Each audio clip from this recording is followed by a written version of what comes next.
this is going to be the work problems for Chapter 6. Take a second to read this problem. I gave you this problem because I wanted to give you a little bit more practice with using the dot product. We're calculating work, and we know that the work is going to be the force dotted with the displacement S. And here we have the force written in the I and J K notation from the first chapter, Chapter 1. So you might want to take a section and brush up on Chapter 1, Section 10. We know that the dot product of two vectors, in this case F and S, is going to give me F in the x direction multiplied by S in the x direction plus F in the y direction multiplied by S in the y direction. And then if you had a z direction as well, you would have that added on, so on and so forth. Remember, recalling that the I hat is 1 unit in the x direction and the j hat is 1 unit in the y direction.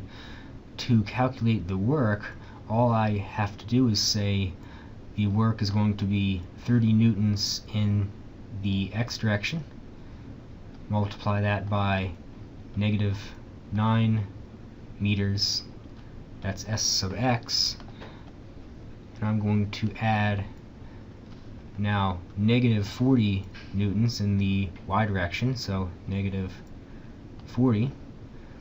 My S sub y is going to be negative 3, so I can go ahead and calculate this out, and I get negative 270, and it's going to be a Newton multiplied by a meter, and then two negatives is going to be a positive, so plus 120 newtons multiplied by a meter. Also remembering that a Newton multiplied by a meter is also a joule. Add these two guys together and I come up with negative 150 joules. That's how much work I did on this cart. Okay, take a second, read problem 6.14.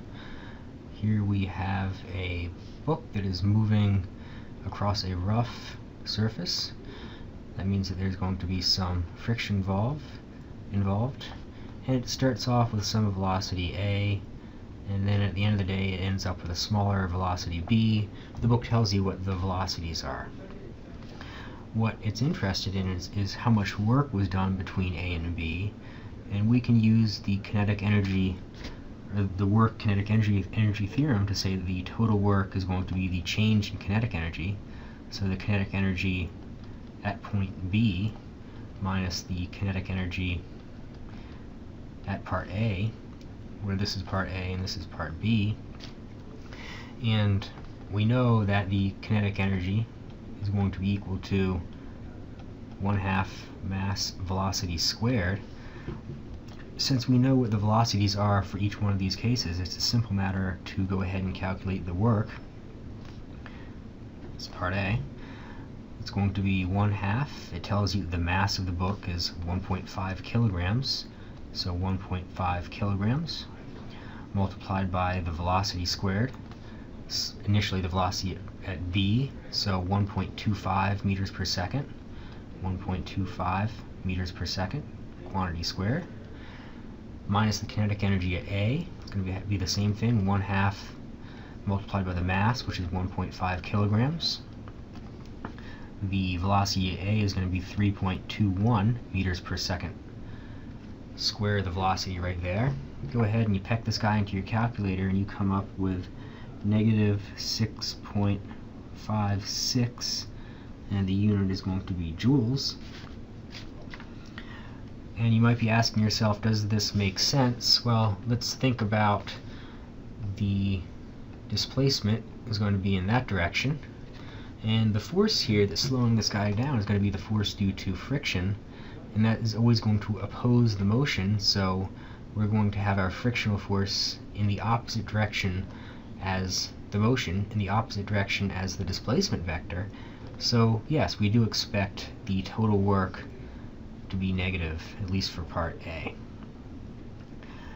Moving on to part B, this part of the problem you have to do the same thing. It says now let's consider a part C, and we know now that some work was done going between B and C, and now it's asking us what is the velocity equal to at part C.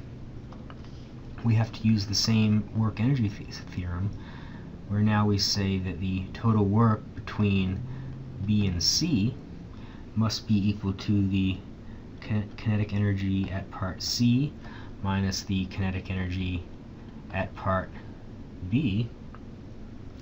And we're told that the amount of work done was negative 0.75 joules. And we're interested in the velocity at C, which is related to the kinetic energy, as we know up there. So I'm just going to go ahead and write that guy out, 1/2 mass velocity at C, quantity squared. And I'm going to subtract off the kinetic energy at B, which is going to be 1/2 multiplied by the mass, 1.5 kilograms. And I know that the velocity at B is 1.25 quantity squared. So I can punch all this into my calculator, and I'm going to come up with I'm going to come up with 1/2 mass velocity of C quantity squared is equal to 0.422 joules. Now I just simply need to go ahead, I multiply both sides by 2 and divide both sides by the mass. So multiply by 2, divide by the mass, take the square root of each side, and I have an expression for my velocity at C, which is going to be 2 multiplied by 0.422 divided by the mass, or 1.5 kilograms, and my velocity at point C should be 0.75 meters per second. That's going to be equal to my velocity at C. Lastly, for part C, it asks what if you had positive work done in the last part of the in part B. So let me fix this guy, and now I'm talking about part number C. Now we use the same kinetic work energy theorem. Total work is equal to change in kinetic energy, but now it's telling me this is going to be positive 0.75 rather than negative. My kinetic energy of C, 1/2 m v squared, is going to be the same, and this is going to be my kinetic energy at B, which is going to be 1/2 multiplied by 1.5 multiplied by the velocity at B squared, which is 1.25 meters per second quantity squared. So now I go ahead and I calculate all that out, and I say 1/2 mass velocity at C, fix that, quantity squared is going to be equal to 1.922 joules. Go ahead, I multiply both sides by 2, divide both sides by mass, just like I did for for part B, and at the end of the day I would come up with a velocity at C being equal to 1.6 meters per second. And you ask yourself, does that make sense? The velocity at C is now larger than what the velocity at B is. Since my work was positive, it means that my force was in the same direction as S. Therefore, my velocity should increase. Take a second, read problem 626. Here we have a baseball that has some initial velocity going upwards, 25 meters per second. It's going to be equal to the velocity. Draw my baseball, and all of the forces that are acting on it once it is in free fall is simply the mass multiplied by the gravity. The ball is traveling, however, in the upwards direction, and so my displacement vector is going to be up. When I'm asked to calculate how much work gravity has done on the ball, I say the work done is going to be equal to the force multiplied by, or dotted with, the displacement vector. These guys are in opposite directions, so they're 180 degrees apart. I know that I'm going to end up with the force multiplied by the displacement multiplied by the cosine of the angle between them. That's 180 degrees, so the work is going to be negative. The force is going to be mass times gravity, and then the displacement itself is going to be the height that we are reaching here, which it tells us is 20 meters. So in a lot of ways this is very similar to the setup I had on the last slide, where I had the person climbing the stairs, only now I've asked for what is the work done by gravity, not by a person supplying a force. So it's a simple matter of plugging all this stuff in. I know that the mass is 0.145 kilograms. Gravity is going to be 9.8 meters per second squared. Don't want to forget my minus sign. And the height's going to be 20 meters. And you plug all that into your calculator, and you're going to come up with negative 28.4 joules. Again, we are expecting something negative because we know that the force and the displacement vectors are in opposite directions. So for our part B, it asks us to calculate, you use the work energy theorem to calculate the speed of the baseball at 20 meters.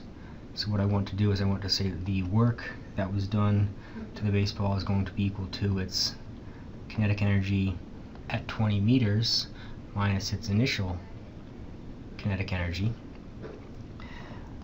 And I'm interested in the velocity at 20 meters, so I'm interested in 1/2 mass velocity 2 squared. That's the guy that I'm interested in. I know the initial kinetic energy can also be written as 1/2 mass velocity 1 squared. Put my 1 on there.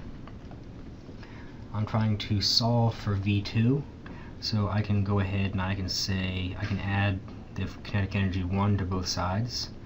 So 1/2 mass velocity 1 squared is equal to 1/2 mass velocity 2 quantity squared.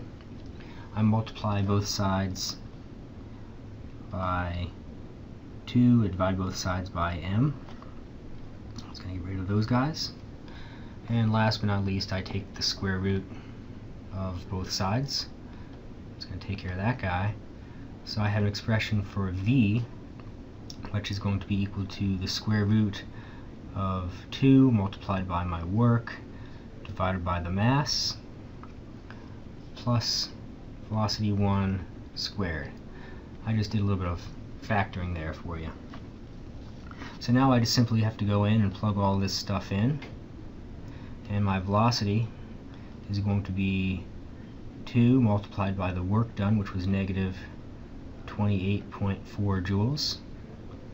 Divide that guy by the mass of the baseball, 0.145, and I add to that my initial velocity squared, which is going to be 25 meters per second, quantity squared.